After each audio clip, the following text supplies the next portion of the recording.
Assalamualaikum warahmatullahi wabarakatuh. Waalaikumsalam warahmatullahi wabarakatuh. Alhamdulillah, malam ini malam yang sangat berderajat bagi kita, dikaruniakan oleh Allah. Malam sunnahnya Rasulullah sallallahu alaihi wasallam. Alhamdulillahi rabbil alamin. Assalatu wassalamu ala asrafil anbiya'i wal mursalin sayyidina wa maulana Muhammadin. Asyhadu an la ilaha illallah wa asyhadu anna Muhammadar Rasulullah. Allahumma shalli ala sayyidina Muhammadun musahabihi wal ikram. Subhanal malikul khuddus subhanatil izzati wa azzamati wa haibat wal qudrat wal sultan wal kamal wal jamal wal kibriyai wal ijabarut wala ya'futu wala ya'abdu abdah. Subukum kudus rabbuna wa rabbul malaikatihi wa ruhi wa subhanallah walhamdulillah wa la ilaha illallah wallahu akbar. Alhamdulillah, insyaallah malam ini kita akan melaksanakan kewajiban kita sebagai umatnya Muhammad sallallahu alaihi wasallam dalam rangka beribadah, mendirikan Rabbitah alal wasilah, atau dalam sering kita dengar dengan kalam tawasulan. Untuk itu para jemaah, marilah kita sama-sama mendirikan ibadah bertaziah, bertausiah, insyaallah dalam rangka meningkatkan iman dan takwa kita malam Jumat, malam umatnya Muhammad sallallahu alaihi wasallam. Untuk itu, untuk muzakarah kita malam ini akan kita mulai insyaallah. Kira-kira siap semuanya? Insyaallah. Silakan dipegang mic-nya. Sallu ala muzakaratun fil jami'ati rahimakumullah. La ilaha illallah wallahu akbar. Subhanallah walhamdulillah wala ilaha illallah wallahu akbar. Subhanallah walhamdulillah wala ilaha illallah wallahu akbar. Subhanallah walhamdulillah wala ilaha illallah wallahu akbar. Ya Allah ya mawjudun, ya Allah ya maksudun, ya Allah ya bakin, ya Allah ya ma'budun, ya Allah ya mawjudun, ya Allah ya maksudun, ya Allah ya bakin, ya Allah ya ma'budun, ya Allah ya mawjudun, ya Allah ya maksudun, ya Allah ya bakin, ya Allah ya ma'budun. Allahumma shalli ala sayyidina Muhammad wa ala alihi wa sahbihi wa sallim. Allahumma sholli ala sayyidina Muhammad wa ala alihi wa sahbihi wa sallim. Allahumma sholli ala sayyidina Muhammad wa ala alihi wa sahbihi wa sallim.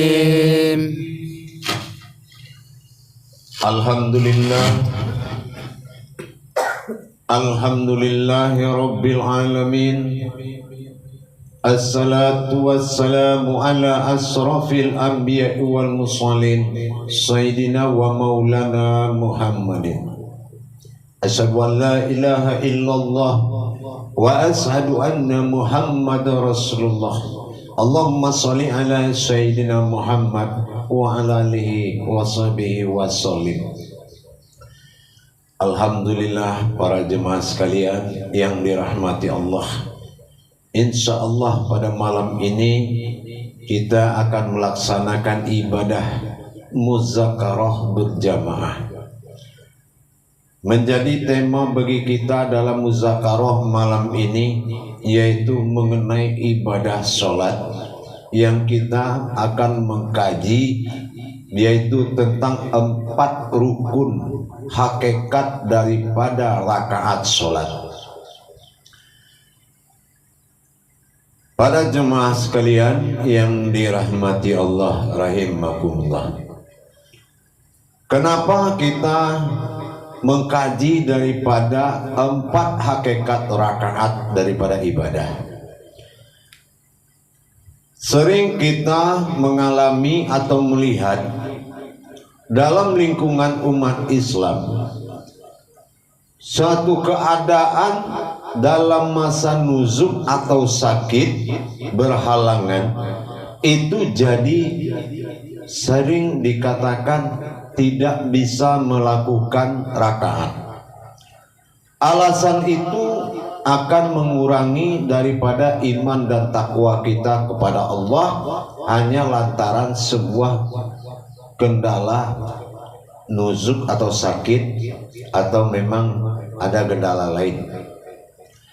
Untuk itu Rasulullah Shallallahu Alaihi Wasallam pernah mengatakan kepada Jibril, tolong engkau Jibril datang kepada Allah, sampaikan pertanyaanku kepada Allah. Bagaimana dengan umatku yang tidak mampu melaksanakan rakaat? Apakah gugur ibadahnya atau bagaimana tentang kelanjutan umatku yang tidak sanggup menjalankan rukun dan rakaat?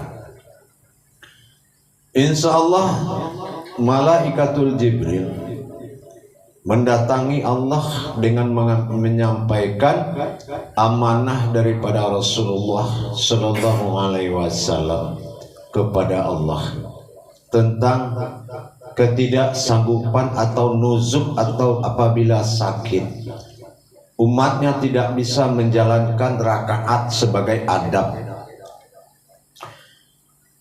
Dalam pada itu Allah memfirmankan kepada Jibril, tolong sampaikan kepada Muhammad, apabila di dalam menjalankan rakaat sholat, hakikat daripada rakaat sholat itu sampaikan kepada Muhammad, ada 4 kodrat hakikat. Apa yang 4 kodrat hakikat daripada rakaat tadi? Apabila engkau dalam berdiri, bacalah Al-Quran. Dan apabila engkau dalam rukuk, bertahmidlah. Apabila engkau itu sujud, berzikirlah. Dan apabila engkau duduk, berdoalah. Apa yang dimaksud bacalah Al-Quran dikala berdiri? Makna daripada hakikat yaitu umul Al-Quran dengan membaca Al-Fatihah. Jadi orang yang mendapatkan makna hakikat daripada perbuatan rakaat sholat bukan arti menjadi satu kemudahan bagi izinnya seorang ustadz. Tidak ada hak seorang ulama pun untuk memberikan ampun kepada umat yang dalam masa berhalangan dalam menjalankan. Tetapi Allah telah mempersiapkan kodrat-kodrat hakikat. Kenapa?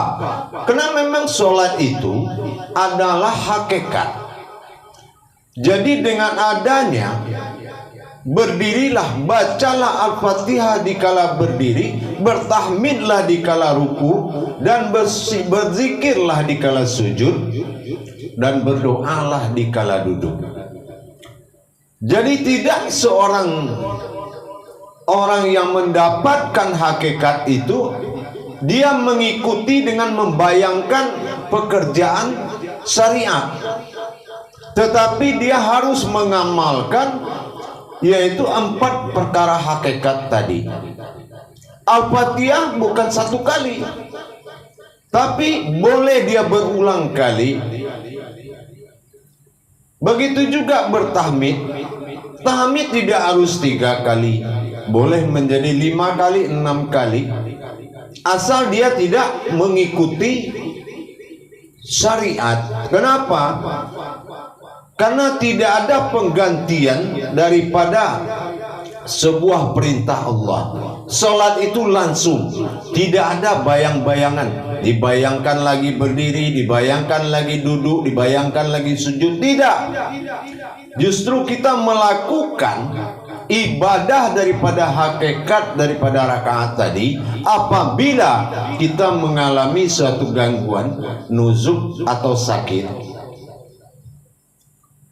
Subhana rabbil azimi wa bihamdi, subhana rabbil azimi wa bihamdi, subhana rabbil azimi wa. Asal kita tahu hakikat yang kita baca. Nah, dikala sujud berzikirlah engkau dikala sujud. Nah, kalau kita berzikir, ini yang mengulang daripada ruku sama jumlahnya dengan mengulang daripada sujud. Tapi ruku tidak dikatakan zikir, tapi yang dikatakan zikir adalah sujud. Kenapa? Karena yang berzikir sifatnya azikra, itu mengingat kepada jalannya Allah. Sementara yang dikerjakan dalam tahmid atau ruku itu adalah suatu perbuatan dan taubat, bukan zikir.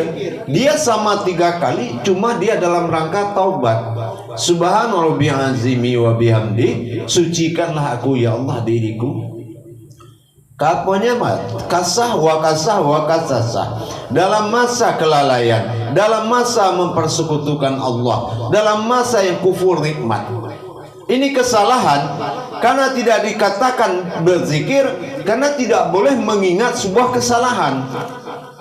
Tapi dalam sujud, subhana rabbiyal a'la wa bihamdi, masa kasah wa kasasahnya adalah pensucian dan mohon ketinggian derajat pada batin, pada zat rohani daripada nurani pada jasad.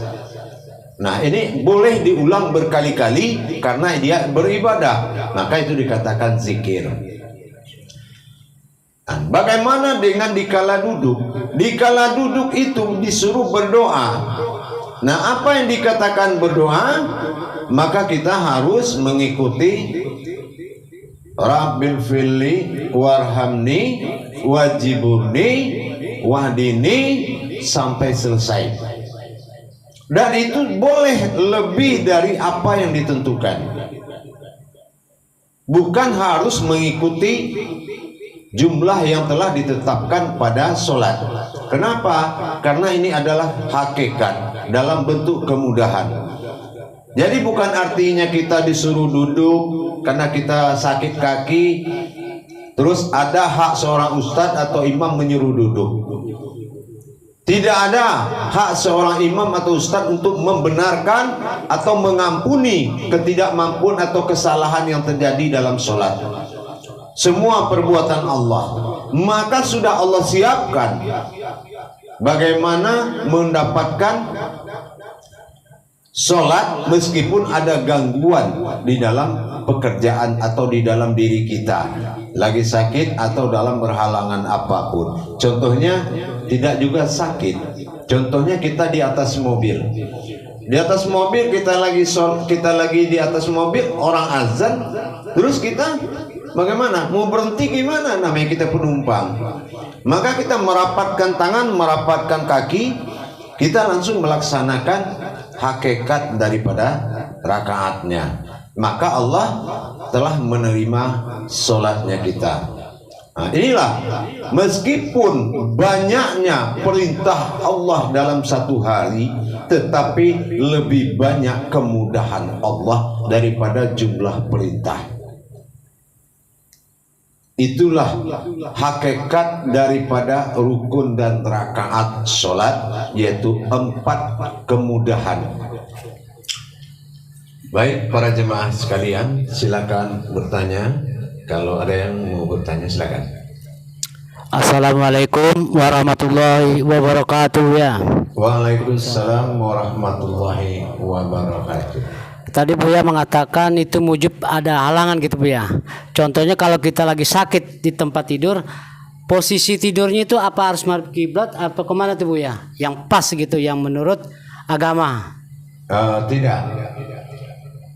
Itu kalau sudah masuk kepada hakikat, hukum kiblat itu sudah berlaku kepada kiblat rohani. Kiblat rohani itu adalah wujud batin Allah pada diri. Jadi kalau itu tidak diperlakukan lagi hukum amaliyahnya kalau orang yang sudah berbaring seperti itu, maka dia tetap melakukan rukun hakikat, karena sholat itu adalah marhalah mukarobah. Sholat itu perbuatan rohani, dia tidak perlu diarahkan. Makanya seperti berwudu, ya, dia juga nggak perlu diwudukan. Tidak perlu harus membawa air. Debu kasur tempat dia sakit itu sudah bisa menjadi wudhu. Itu yang dinamakan tayamum. Begitu. Jadi banyak kemudahan. Kalau kita tahu itu kemudahan, jadi tidak ada alasan tidak sholat, karena banyak kemudahan. Nah gitu. Kenapa? Alasan umat Islam tuh rata-rata pasti alasannya rakaat. Insyaallah. Nah, paham? Insyaallah Bu ya. Silakan. Assalamualaikum warahmatullahi wabarakatuh ya. Waalaikumsalam warahmatullahi wabarakatuh. Saya ingin bertanya, di saat berdiri baca Al-Quran, yaitu yang dimaksud Ummul Quran Al-Fatihah, apakah di situ masih kita baca surah pendek atau tidak usah? Tidak usah. Kalau Al-Fatihah itu induk Al-Quran, tidak dibaca lagi suratnya. Al-Fatihah itu kan Ummul Quran. Berarti kita tidak ada halangan namanya kalau kita masih sanggup baca suratnya. Makanya ini kemudahan bagi orang yang nuzuk atau sakit, ya. Maka diwakilkanlah Al-Fatihah ini, karena semua ayat 114 surat itu adalah umulnya Al-Fatihah. Jadi tidak perlu lagi baca surat-surat lain, tidak perlu lagi. Paham? Insyaallah. Insyaallah. Silakan yang lain. Ya, assalamualaikum warahmatullahi wabarakatuh ya. Insyaallah. Waalaikumsalam warahmatullahi wabarakatuh. Yang saya tanya, apakah takbir atau niat dan salam yang terakhir kita tinggal juga atau harus diikutkan Bu ya? Tidak. Berzikir, ya, berzikir. Tapi kalau takbir itu sunnah, boleh mau dibaca, boleh tidak. Tapi kalau untuk mencari kesempurnaan, lebih bagus dibaca. Lebih bagus dibaca. Ya, boleh kita baca. Tapi fardu ain yang dia terima adalah perbuatan makrifat daripada yang 4 tadi. Al-Fatihah, tahmid, zikir dan doa. Jadi dia tidak diberikan lagi kepada suatu ketentuan khariri, ketetapan. Nah, kenapa? Dia juga telah mengalami masa khariri. Masa ketetapan salah satu adalah masa nuzuk yang harus dia lakukan dengan ma'rifat rakaat. Berarti ma'rifat takbir segala macam nggak perlu. Karena ini adalah satu kemudahan, sudah mendapatkan himpunan. Kalau diperlakukan dekat takbir belum angkat tangan, iya kalau tangannya bisa diangkat. Kalau dia sakit berbaring, hanya tinggal perasaan dan hati yang tidak sakit, bagaimana? Sakit itu bukan hanya kaki yang keseleo. Kalau berbaring gimana? Dia berbaring dia nggak sanggup. Iya kan? Nah, berarti dia harus mendapatkan yang 4 tadi. Nah, gitu ya. Kalau urutannya harus urut gitu Bang, dari Al-Fatihah. Iya. Zikir itu harus wajib itu urut ya. Itu pasti urutannya seperti itu. Al-Fatihah, tahmid, zikir dan doa. Cukup 4 itu aja. Iya. Insyaallah ya.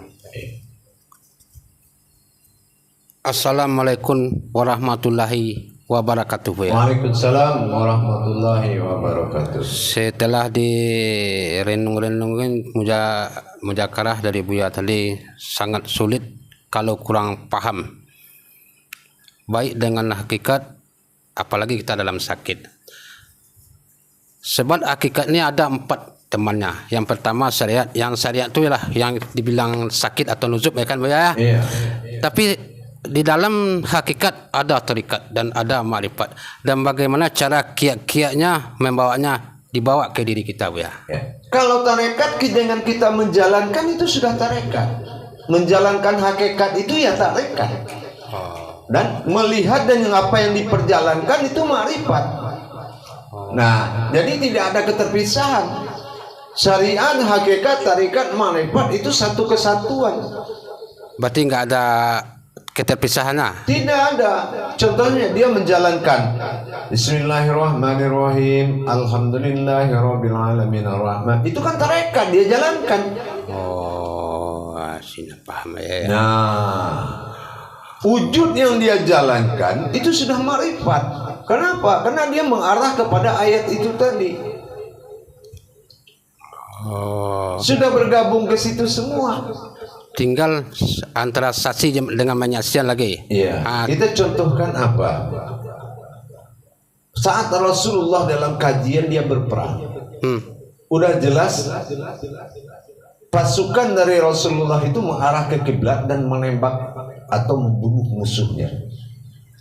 Rasulullah bersandar di punggung pasukan dia istilahnya, tapi dia mengarah ke timur salat. Oh, iya. Tapi yang namanya Rasulullah yang memiliki ilmu, tidak alasan bagi dia kemanapun wajahmu kamu hadapkan. Sesungguhnya di situ ada wajahku. Nah, seperti itu. Salah. Mungkin Jadi ada tidak perlu dipisahkan. enggak, berarti sejak satu arah ya. Iya, namanya aja orang sakit. Ya. Tapi yang nggak pernah sakit di manusia itu adalah pandangan dan hati. Iya. Nah, jadi makanya sholat itu fardu. Separah-parah dia sakit, dia bisa memandang. Separah-parahnya sakit, qalbi itu nggak pernah sakit. Jadi apa alasannya? Asal memang bisa memandang dengan qalbi, memandang kepada qalbinya, itu sudah selesai ma'rifatullah. Oh, iya. Paham? Insya Allah. Mungkin ada di antara saudara kita yang bertanya. Assalamualaikum warahmatullahi wabarakatuh ya. Waalaikumsalam warahmatullahi wabarakatuh. Untuk kodrat tayamumnya gimana Buya ya? Kodrat tayamum sama. Silakan mengambil debu yang ada. Sebab tayamum ini bahasa Indonesia tanah. Sebetulnya bukan tanah. Tanah itu adalah debu. Jadi untuk bersuci kita tidak melihat wujud daripada untuk yang mensucikan, tapi harus melihat apa yang disucikan. Makanya ada tayamum, Ada wudhu tak dengan air, dengan tanah. Nah, artinya dengan tanah itu debunya. Nah, gitu. Diambil debu kasur, sudah diberwudhu. Apa alasan lagi? Tidak ada alasan. Nah, gitu. Terus gimana? Nah, gitu. Assalamualaikum warahmatullahi wabarakatuh ya. Waalaikumsalam warahmatullahi wabarakatuh. Masih ada yang saya kurang paham pada saat rakaat. Apakah kita cukup baca dari Al-Fatihah sampai doa saja, atau kita masih mengikuti seperti rakaat misalnya subuh 2 rakaat, jadi kita ulang 2 kali, atau cukup sekali saja? Kita diwajibkan membaca Al-Fatihah, tidak diperintahkan mengikuti rakaat, tidak diperintahkan mengikuti kodrat sholat itu. Bacalah dikala berdiri itu Al-Fatihah, Al-Quran.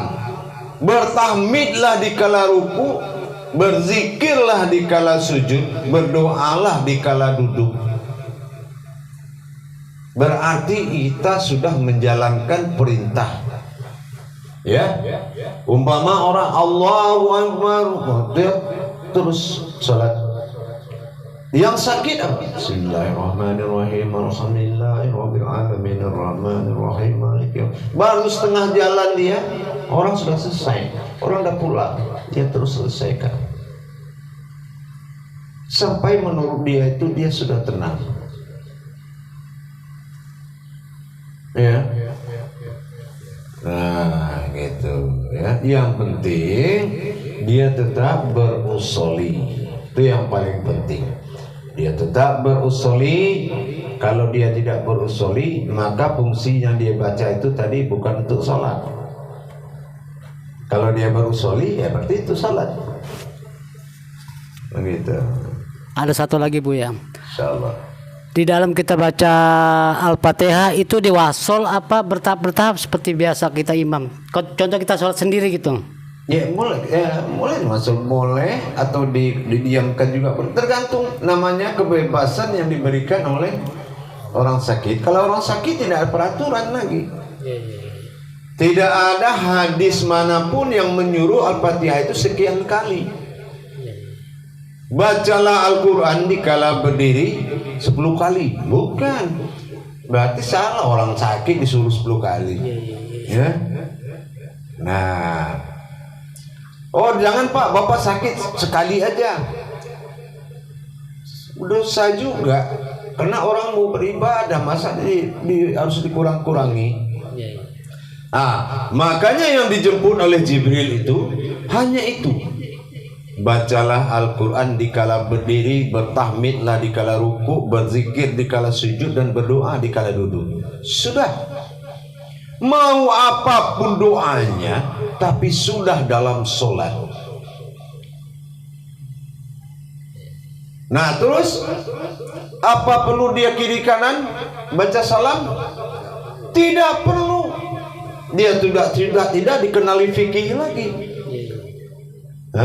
Sudah tidak dikenakan fikih. Kalau dia memang sakit, Assalamualaikum, Assalamualaikum, boleh. Ya, umpamanya ente keseliu leher. Ya. Nah, apa perlu diangkat tubuhnya ke sini ke kiri? Assalamualaikum, diangkat lagi. Itu orang sakit ngerepotin orang. Sementara Allah saja berikan kemudahan. Jadi tidak ada fikih. Ya. Intinya kalau kita kenal hakikat 4 hakikat daripada rukun dan rakaat, maka itu adalah suatu kemudahan untuk orang yang sedang nuzuk. Ada yang mau ditanyakan? Nah itu.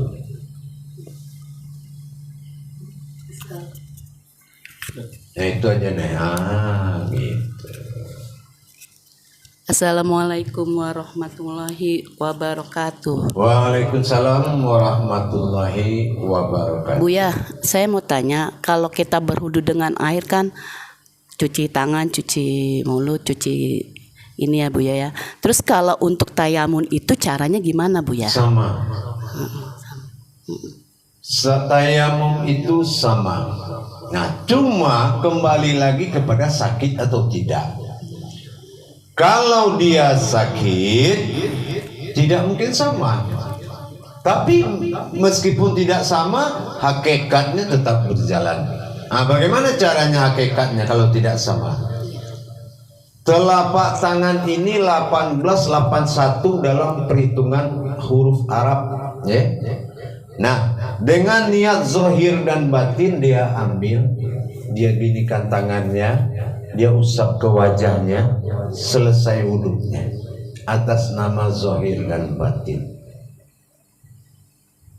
Kalau dia sakit, tapi tayamum, tapi dia sehat, tetap sama. Urutan daripada wudhunya sama dan makrifat wudhunya sama. Kenapa? Namanya hakikat itu kan tidak alasan apa yang di depan kita. Mau air, mau tanah, ya silakan. Kenapa bisa begitu? Kita ingat khasiat dari sholat subuh.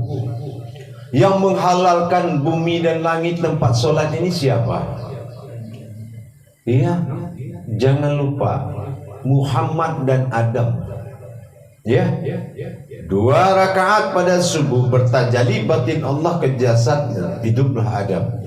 Bertajalli batin Allah 1 rakaat lagi ke bawah ke dalam kolbi, hiduplah Muhammad. Berarti zahirnya batin Allah itu nyata. Sifat 6 bagi Adam, sifat 6 bagi Muhammad dengan bertajalinya batin Allah. Akhirnya menjadi 6612, jatuhlah 1 tahun 12 bulan. Apa yang menjadi tahun 12 bulan? Karena terjadi 12 zikir azibul ghaib. Azibul ghaib itu adalah zikir yang menghalalkan bumi dan langit ini untuk beribadah kepada Allah. Mau sholat di pinggir kali, mau sholat di rumah, mau sholat di masjid. Apabila keadaan kita memang tidak bisa mencapai masjid, boleh di pinggir kali, boleh numpang di pojok rumah orang. Jangan banyak alasan, karena semua sudah halal. Apa alasan lagi? Perjalanan, tinggal merapatkan kaki, berjalan hakikat. Apalagi alasan? Tidak ada lagi kan? Nah, itu. Jadi itulah perhatian Allah kepada kita. Sangat banyak kemudahan. Memang kalau agama lain melihat Islam ini jadi takut dia masuk Islam. Kenapa? Sibuk sekali. Sholat sudah 5, tambah zikir lagi. Ya, kapan cari makan kalau cuma kita sholat terus? Tapi dia tidak paham kalau dalam Islam itu sangat banyak kemudahan. Salah satu seperti tadi. Ya. Nah, inilah para jemaah. Kalau kita sudah paham, ini yang dikatakan surat Al-Mu'minun ayat 1 dan 2. Afqalallahu fil mu'minin allazihum salatihin wa qasihun. Beruntunglah orang-orang yang berilmu yang bisa khusyuk dalam sholatnya. Ya gimana tidak? Semua bisa diselesaikan dengan hakikat. Mau apa? Dari tahbir, dari wudhu, dari azan. Apa alasan kita? Oh, kita nuzuk sakit. Ada pengantaran hakikatnya. Kenapa? Sholat itu tidak ada tuntutan jasmani. Yang ada tuntutan rohani. Karena marhalah mukarobah. Jadi tidak ada alasan gitu, ya. Karena rohani apa? Dia ngantor enggak, semua enggak, ya kan? Nah, apa salahnya? Jangan cari alasan. Yang apa? Orang yang tidak berilmu itu alasannya lebih banyak daripada sholat. Ya. Tapi kalau kita berilmu tidak ada alasan. Kenapa? Orang berilmu itu sudah dia mendapatkan keuntungan yang tinggi dalam beribadah. Dia tidak susah bagi dia, tidak repot dia. Paham? Ada pertanyaan lagi pada jemaah? Gini satu lagi Bu ya. Ya. Mungkin hakikatnya Bu ya, daripada orang tua yang duduk di belakang itu di atas kursi, sujud, rukuknya nggak sempurna, mungkin lebih bagus ngambil posisi duduk aja Bu ya, atau gimana hakikatnya Bu ya? Iya, nah. Ya. Ya kan? Ya boleh. Mau di atas kursi roda atau mau duduk nyender, tidak masuk dalam saf, tidak apa-apa. Tapi selagi dia mendengar dan melihat, maka dia wajib duduk di sekitar situ. Meskipun di pojok, nggak apa-apa. Tapi kalau dia tidak lihat, nah itu tidak masalah. Tapi kalau selagi dia melihat, dia harus duduk di antara itu. Itu meskipun dia tidak mampu berdiri, boleh duduk. Jadi kalau kita tanya semua, kalau nggak sanggup berdiri gimana? Duduk. Nggak sanggup duduk gimana? Berbaring. Nggak sanggup berbaring gimana? Nah itu akan dijawab oleh hakikat.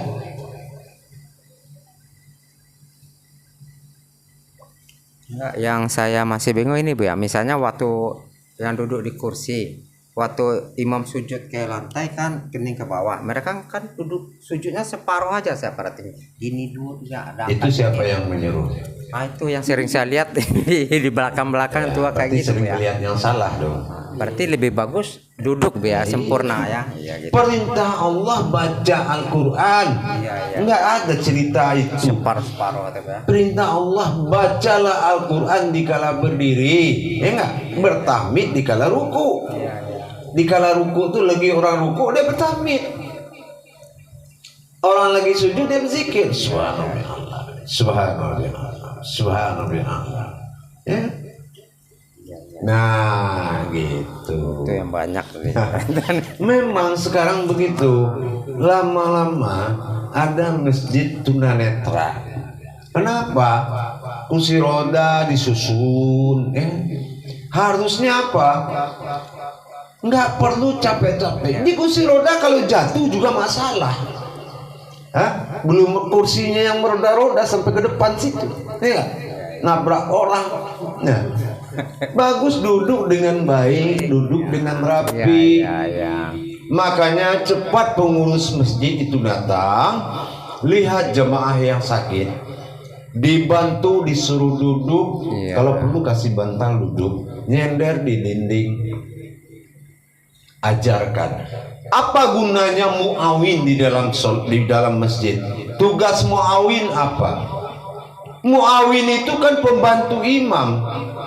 Nah, terangkan, Mbak, kalau lagi orang berdiri, Bapak baca Al-Fatihah aja. Nanti kalau Bapak lihat tuh orang ruku, Bapak camit aja. Nggak perlu pedomani apa-apa, nggak perlu 3 kali mau terserah Bapak. Terus kalau Bapak lihat orang sujud, Bapak berzikir aja. Dan kalau Bapak lihat orang duduk, ya sudah, Bapak tinggal berdoa kepada Allah. Insya Allah kan sembuh kan gitu. Iya. Karena apapun yang dilakukan orang itu judulnya tetap aja doa, Pak. Iya. Ya. Jadi tidak ada perbedaan kita di mata Allah, Pak. Ya. Bapak wajib juga baca yang 4 itu. Fardunya Bapak tetap dapat. Nggak ada yang bebas dari fardu, Pak. Cuma bebas dari sunat. Meskipun orang itu berdiri, sholat itu wajibnya bukan pada berdiri. Meskipun orang itu duduk, sholat itu wajibnya nggak diduduk. Sholat itu wajibnya ketemu Allah, Pak. Ya, orang ketemu Allah boleh lagi baring, boleh lagi duduk. Nah, itu kan semangat, Pak, nanti nggak ketemu Allah kan gitu. Nah, itu muawin, pembantu imam. Laksanakan begitu. Ini enggak pasang kursi roda, apalagi yang sakit ini orang kaya. Itu malah di depan. Nggak ada artinya, mau di depan mau di belakang sama aja, kita naik pesawat nyampe nya juga sama. Nggak ada yang duduk depan duluan sampai emang dia loncat turun apa. Nah sama ya, di masjid itu di mata Allah itu sama, yang berperan di situ rohani dan rabbani, dan itu bisa dilakukan dengan siapapun yang bekerja di situ rohani gitu. Paham? Insyaallah. Ya, baik para jemaah sekalian, mudah-mudahan muzakarah kita yang kita sampaikan tadi bisa menjadi suatu amalan dan bisa berbagi ilmu dimanapun berada. Oh, mungkin orang petugas masjidnya tidak sempat atau tidak bisa mengarahkan, datangi saja. Kalau kebetulan umpamanya lagi satu masjid, ya sudah samperin orang yang sakit itu. Nah, ya, jadi tidak perlu tunggu orang masjidnya, gitu. Ya, atau mungkin keluarga salah satu. Ada yang mengalami, entah saudara teman, entah orang tua teman kita. Ya kita berbagi ilmu, gitu ya. Insyaallah. Tepat selera dalam Islam ya. Jangan tidak mau tahu. Kenapa? Kamu dan orang sakit itu sama-sama umat Allah. Kita memperhatikan orang itu karena Allah, gitu aja ya. Nah, insyaallah. Baik para jemaah sekalian yang dirahmati Allah, mudah-mudahan muzakarah kita malam ini diberkahi oleh Allah Subhanahu wa taala, dilimpahkan karunia rahmah dan hidayahnya kepada kita, dan diberikan syafaat dan derajat bagi kita untuk mendapatkan sholat yang sebenar-benarnya, dan diberikan kemudahan dalam belajar dan menuntut ilmu. Insyaallah. Baik para jemaah sekalian, sebelum kita menutup daripada muzakarah kita, mari kita bermunajat 3 kali kepada Allah. Mudah-mudahan apa yang kita kaji tadi itu mendapatkan semua umat wahyunya. Mudah-mudahan umat dapat ilhamnya. Orang yang tidak tahu tiba-tiba Allah kasih tahu. Nah itu, ya Allah ya Mawjudun, ya Allah ya Maksudun, ya Allah ya Bakir, ya Allah ya Ma'bud 3 kali. Bismillahirrahmanirrahim. Ya Allah ya Maksudun, ya Allah ya Maksudun, ya Allah ya Qadir, ya Allah ya Ma'bud, ya Allah ya Mawjud, ya Allah ya Maksud, ya Allah ya Batin, ya Allah ya Ma'bud, ya Allah ya Ma'bud, ya Allah ya Maksud, ya Allah ya Ma'bud, ya Allah ya Mawjud. Assalamualaikum warahmatullahi wabarakatuh. Waalaikumsalam warahmatullahi wabarakatuh.